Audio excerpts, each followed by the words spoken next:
Егер қорқақ болмасаң, видеоны аяғына шейін көр. Маған бұл қорқынышты әңгімені ағам баяғыда айтып берген болатын. 90-шы жылдардың ортасында ол Ресейдің орталық бөлігінде өмір сүрді. Ол ормандағы кесілген ағаштарды тасып күн көретін. Ол уақыттарда өз отбасын асырау үшін өте қиын болғандықтан оған көп жұмыс істеуге тура келетін, және ол көбіне түнге дейін қалып жүрді. Міне осындай бір қиын күндердің бірінде ол орман арасындағы жол арқылы ауылға қайтуға тура келген болатын. Сол күні ол өте көп жұмыс істеп және шаршағынан көзі көрмей келе жатқанда кенеттен қараңғы жолда бірдеңе көрінді. Бірден анықтап қарап шығу мүмкін емес болатын, және ол осы түсініксіз көлеңкеге соғып кете жаздады.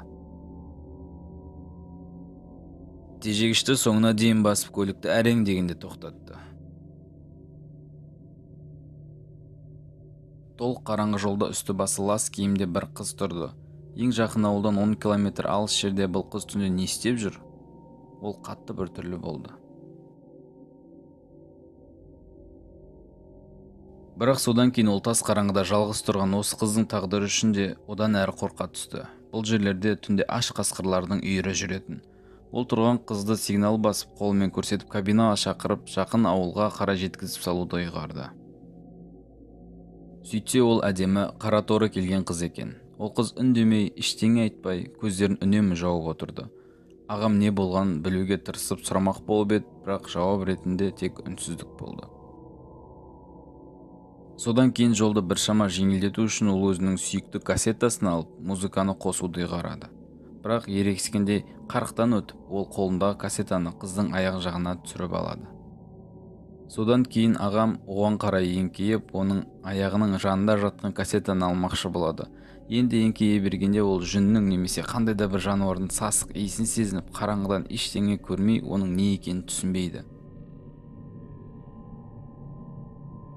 Бұл оны біршама үрейлендірді, бірақ көздері қараңғылыққа үйреніп салонның түбіне үңілгенде оны суық қорқыныш үрей басты. Сөйтсе ол қыздың аяқтарының орнында тұяқтар болды, сасық әрі қорқынышты сиырдың тұяғы.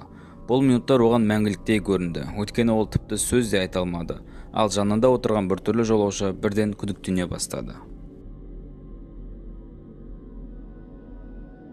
Содан кейін ол өзінің батылдығын жинап, қызға көліктен түсіп, алдыңғы дөңгелекті қарап жіберуін сұрады. Есікті ашқан бойда ол оны итеріп, кабинаны ішіне жауып тастады.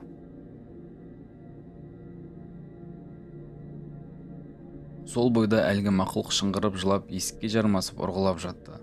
Ал ағам одан әрі жылдамдықты көбейтумен әлек.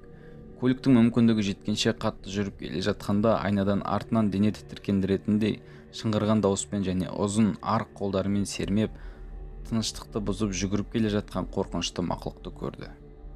Мақұлық орманның ішіне дейін қууды тоқтатпады, бірақ жақын ауылдың иттерінің үрген дауыстары естіле бастаған соң әлгі мақұлық орманның қараңғы көлеңкесінде қалып әрі қарай ғайып болды. Келесі күні-ақ ағам бұл аймақтан отбасын алып мәңгілікке көшіп кетіп, содан соң ешқашан оралмады.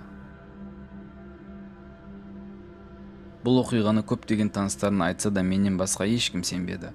Бұл орманда өмір сүріп жатқан кім немесе не нәрсе екенін ешкім білмейді, ал оны білгендер із-түзсіз жоғалып кетіп отырады.